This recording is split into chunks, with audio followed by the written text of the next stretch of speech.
आज की क्लास हमारी एक समान सातत्य को लेकर रहेगी।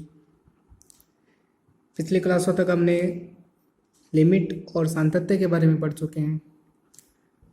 लिमिट के बारे में हमने ये पढ़ा था कि एक तो उसकी लेफ्ट लिमिट भी फाइंड होती है और एक राइट लिमिट भी फाइंड होती है।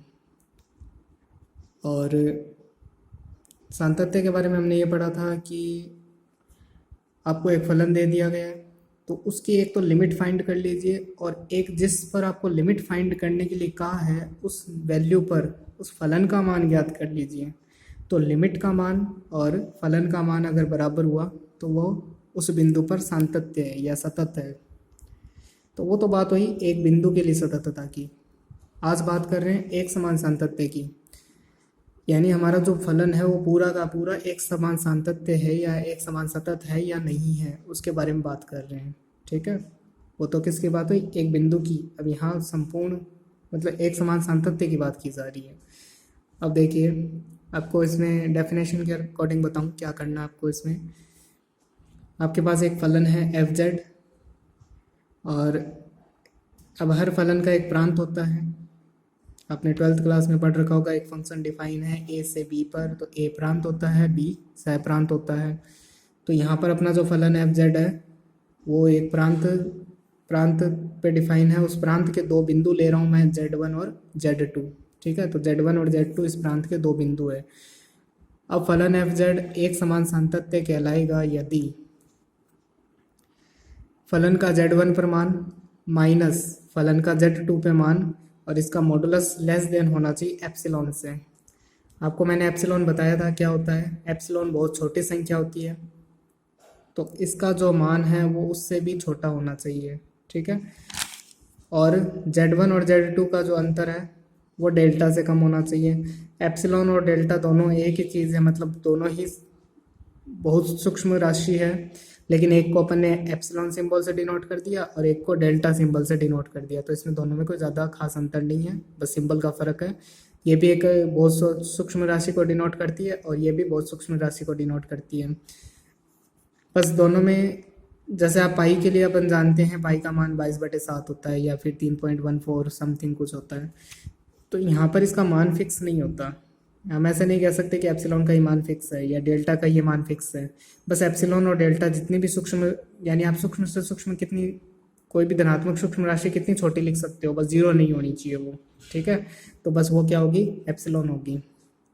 मतलब फिक्स नहीं है लेकिन सबसे छोटी राशि है। छोटी सबसे छोटी राशि तक आप पहुंच नहीं सकते और जीरो आपको लेना नहीं है।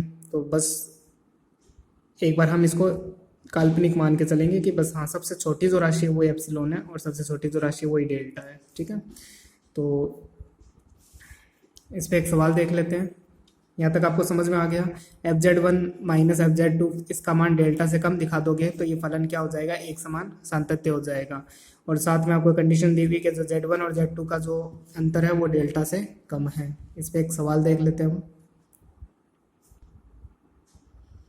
हाँ देखिए, हमारा क्वेश्चन ये है कि जो फलन एफ जेड बराबर जेड है, यानी जेड हमारा फलन है, इसको एक समान सतत सिद्ध करना है। तो इसके लिए क्या करना होगा, आपको दो पॉइंट लेने होंगे z1 और z2। इन z1 और z2 पर फलन का मान निकालना होगा और उनका अंतर एप्सिलॉन से छोटा दिखाना होगा। ठीक है, तो अब देखिए,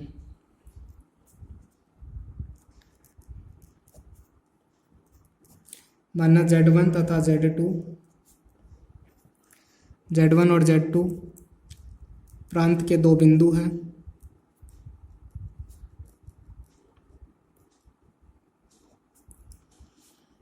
तो एफ जेड का मान क्या हो जाएगा, यहाँ z1 रखो तो यहाँ पे क्या मिलेगा, z1। एफ z2 पर मान क्या हो जाएगा, z2 हो जाएगा। अब मुझे क्या निकालना है, मुझे तो इसका मान चेक करना है कि एप्सिलॉन से छोटा है क्या। अगर मान लो सपोज करो एप्सिलॉन से बड़ा आ जाए तो ये क्या हो जाएगा, एक समान सतत नहीं होगा। तो फिलहाल हम इसको चेक करते हैं कितना आता है। f(z1 माइनस f(z2)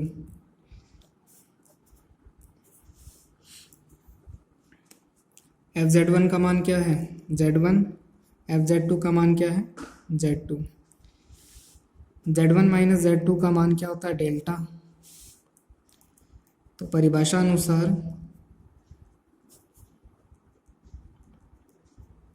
ये हमने जो दो बिंदु लिए हैं ना, उनका जो अंतर है वो क्या होना चाहिए, वो डेल्टा से कम होता है। अब देखिए ये चीज़ अगर डेल्टा से कम है तो इसका मान तो ये है, तो एक से z1 माइनस z2 का मान fz1 माइनस fz2 दो में रखने पर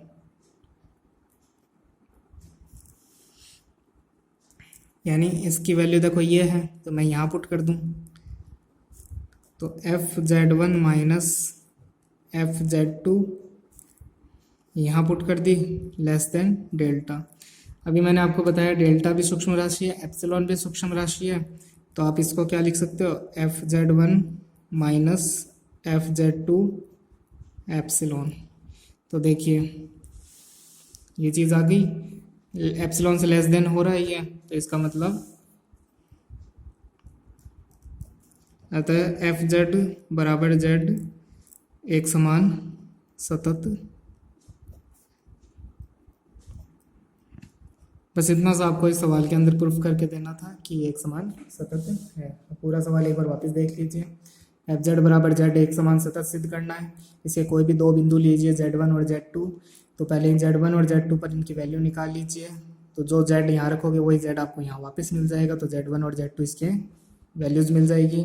फिर आपको इनका माइनस डिफरेंस फाइंड करना था, तो ये वैल्यूज़ यहाँ पुट कर दो Z1 और Z2, ठीक है, तो यहाँ पर आ गई। अब परिभाषा के अनुसार इसकी वैल्यू क्या होती है, इसकी वैल्यू तो डेल्टा से कम होती है, तो इसकी वैल्यू ये वाली है, तो ये यहाँ पुट कर दी हमने, यहाँ पुट कर दी, तो ये डेल्टा से कम हो गई। और डेल्टा ही और एप्सिलॉन ये दोनों लगभग इक्वल होते हैं, तो डेल्टा की जगह हमने क्या रख दिया, एप्सिलॉन रख दिया, तो ये हमें मिल गया, तो एक समान सतत है। अगर सपोज कीजिए डेल्टा को, चलिए अगले सवाल में बता दूंगा अगर कुछ इससे जुड़ी हुई बातें हैं, आगे सवाल करते हैं उनमें देखते हैं।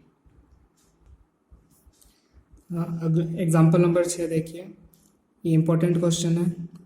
इसके अंदर आपको दो फलन दिए गए हैं, तो क्वेश्चन पढ़ते हैं। सिद्ध कीजिए कि प्रांत z modulus z less than 1 में, पहला फलन तो आपको ये दे रखा है z², ये तो एक समान सतत सिद्ध करना है, ठीक है। और f दूसरा फलन दे रखा है 1/z, ये एक समान सतत नहीं सिद्ध करना है, ठीक है। तो ये तो एक समान सतत सिद्ध करना है और इसको एक समान सतत नहीं है ऐसा सिद्ध करना है।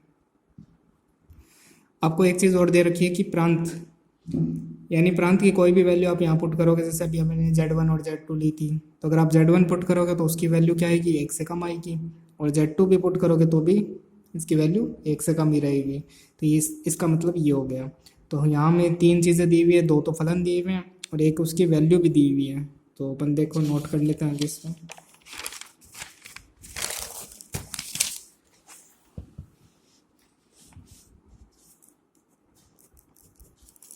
एक तो हमें ये दिया गया है कि जो मोड z है उसकी वैल्यू एक से कम है, ठीक है। और अब पहले फलन की बात करते हैं। पहला फलन है z² दिया हुआ है, पहला फलन हमें z² दिया हुआ है। पहले हम इसकी बात करते हैं, पहले इसको चेक कर लेते हैं।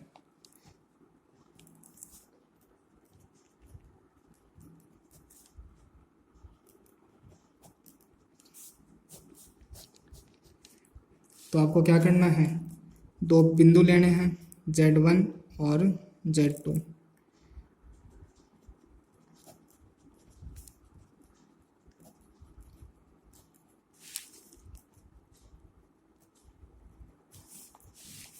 Z1 पर इसकी वैल्यू निकालनी है, क्या आ जाएगी Z1 का स्क्वायर। Z2 पर इसकी वैल्यू निकालनी है, तो क्या आ जाएगी Z2 का स्क्वायर। उसके बाद अपन क्या करते हैं, Z1 minus fz1 minus fz2 modulus, इसकी वैल्यू फाइंड करते हैं। अगर ये लेस देन एप्सिलॉन हो गई तो एक समान सतत है, और ग्रेटर देन एप्सिलॉन हो गई तो एक समान सतत नहीं है। तो इसकी वैल्यू रखिए Z1 का स्क्वायर माइनस Z2 का स्क्वायर। इसको दो टुकड़ों में तोड़ सकता हूँ, a² माइनस b को अपन दो टुकड़ों में तोड़ सकते हैं। तो एक तो a प्लस बी और एक ए माइनस बी। अब मॉडुलस को अपन वापस दो टुकड़ों में तोड़ सकते हैं, तो z1 plus z2, z1 minus z2।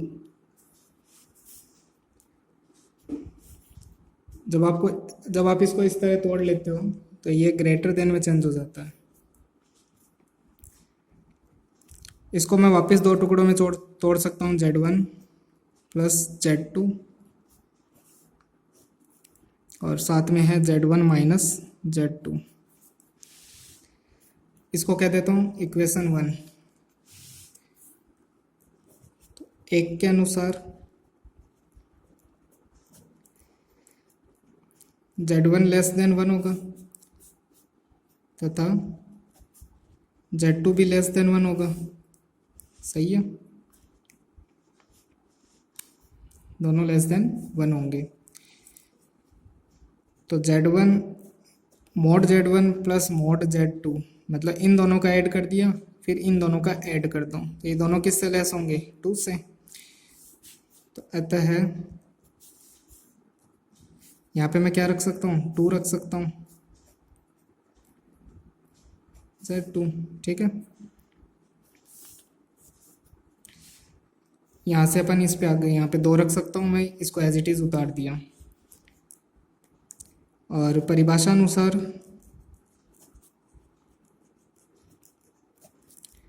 z1 minus z2, इसका मान किससे कम होता है? इसका मान डेल्टा से कम होता है। तो यहाँ मैं क्या रख सकता हूँ? यहाँ डेल्टा रख सकता हूँ। अब देखो कैसे रख सकता हूँ डेल्टा, यहाँ पर इसका मान डेल्टा से कम है। ठीक है, और ये किससे मल्टीप्लाई है? 2 से। तो यहाँ 2 और यहाँ पे भी 2 करूँगा मैं, यानी मैं यहाँ 2 कर सकता हूँ, z यहाँ पे भी 2 से मल्टीप्लाई कर सकता हूँ। तो देखो ये चीज़ बन गई, ये बन गई। तो इसका मान 2 डेल्टा से ग्रेटर है, तो इसका मान 2 डेल्टा से ग्रेटर है। तो जब इसका मान इससे भी ग्रेटर हो गया तो यहाँ से अपन ये इक्वल का निशान हटा देते हैं। ठीक है, तो ग्रेटर देन 2 डेल्टा। इक्वल का निशान क्यों हटाया? क्योंकि देखो ये इसमें कंपैरिजन में देखो इक्वल नहीं है, तो इसके और इसके कंपैरिजन में यहाँ पर इक्वल का निशान नहीं आएगा, इक्वल हट जाएगा, बस सिर्फ ग्रेटर देन का निशान आएगा। अब बराबर में क्या चल रहा था? बराबर में fz1 माइनस fz2 चल रहा था, fz1 माइनस fz2 चल रहा था, तो इसको एज इट इज़ नोट कर लिया। अब डेल्टा बहुत सूक्ष्म राशि है, अगर बहुत सूक्ष्म राशि मतलब जैसे 0.0001, उसको अगर आप 2 से गुणा भी कर दोगे तो भी बहुत सूक्ष्म राशि ही मिलेगी। और सूक्ष्म राशियों को हम या तो डेल्टा से डिनोट कर दो या फिर एप्सिलॉन से डिनोट कर दो। तो fz1 माइनस fz2। ठीक है, तो 2 डेल्टा लगभग बराबर होता है किसके? एप्सिलॉन के। तो यहाँ पे अपन पुट कर दिया आता है fz बराबर z स्क्वायर एक समान सतत। यहाँ तक क्लियर हो गया आपके? अब दूसरा फलन हमें क्या दिया हुआ था? ये तो पहला फलन था fz बराबर z स्क्वायर, जो कि अपन ने क्या दिखा दिया? एक समान सतत दिखा दिया। अब दूसरा फलन था fz बराबर 1 अपॉन z। इसको अपन को चेक करना है।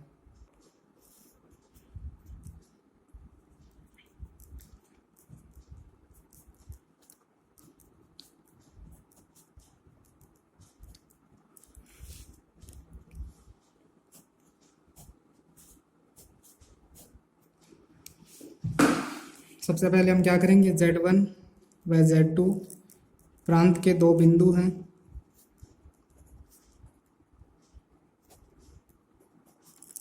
तो पहले z1 पे मान निकाल लो, कितना आएगा? 1/z1। और z2 पर मान निकाल लो, कितना आएगा? 1/z2 आएगा। ठीक है, अब इसके बाद अपन z1 माइनस fz2 का मान निकालेंगे, तो ये हो जाएगा 1/z1 माइनस 1/z2। इसका अगर अपन एलसीएम लें तो z1 z2, यहाँ आ जाएगा z2 माइनस z1।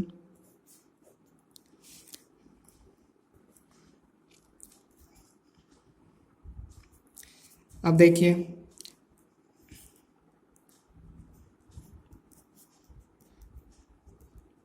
प्रश्नानुसार हमें ये दिया हुआ है कि z1 का मान लेस देन 1 है और z2 का मान भी लेस देन 1 है। तो दोनों अगर मल्टीप्लाई कर दूं मैं z1 z2 तो इसका मान भी 1 से कम होगा, ठीक है।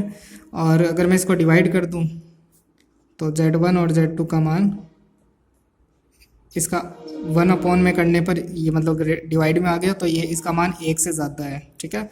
अब देखिए, अब मैं दोनों तरफ अगर मैं z2 माइनस z1 का मल्टीप्लाई कर दूं, z2 माइनस z1 का मल्टीप्लाई कर दूं दोनों तरफ,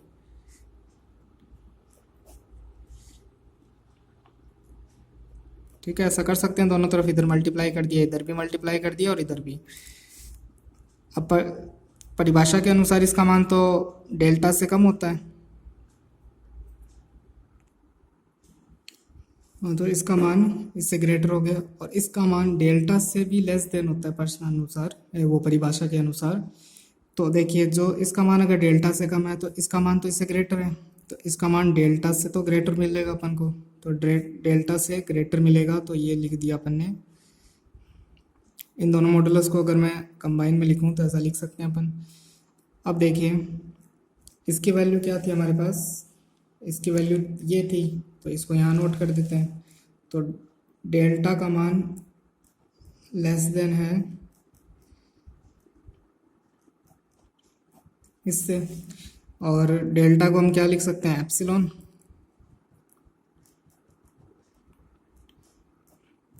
इस बार देखिए अपोजिट कंडीशन बनी है। पिछली बार क्या था हमारे पास, पिछली बार हमारे पास था कि इसका मान लेस देन आता था एप्सिलॉन से, इस बार इसका मान ग्रेटर आया एप्सिलॉन से। तो जब अपोजिट कंडीशन बने तो क्या कहेंगे इसको हम, तो इसके लिए हम कह सकते हैं कि जो हमारा फलन था 1/z ये एक समान सतत नहीं है।